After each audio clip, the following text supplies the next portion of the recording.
बऱ्याच लोकांना सर्दी होती आहे, भरपूर काही त्रासही होतात. पण या गुलाबी थंडीमध्ये जर स्वतःवरती मेहनत केली, रोज 1 तास व्यायाम केला तर नक्कीच आपल्या इम्युनिटीमध्ये छान असा बदल होतो. इम्युनिटी बूस्ट होते, आपलं डायजेशन इम्प्रूव्ह करण्यासाठी स्वतःला मदत होते, स्टॅमिना बूस्ट होण्यासाठी मदत होते आणि वेट मॅनेजमेंटसाठी, कॅलरी मॅनेजमेंटसाठी सुद्धा मदत होते.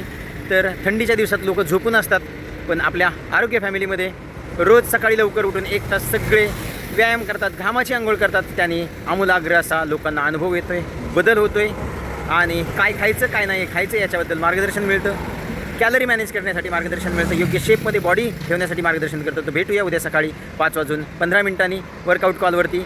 तोपर्यंत सुंदर दिवसाच्या सुंदर शुभेच्छा. पॉझिटिव्ह लोकांसोबत राहा, पॉझिटिव्ह विचारांसोबत राहा आणि पॉझिटिव्ह एनर्जीने दिवसाची सुरुवात करा. Thank you very much. शुभ दिन.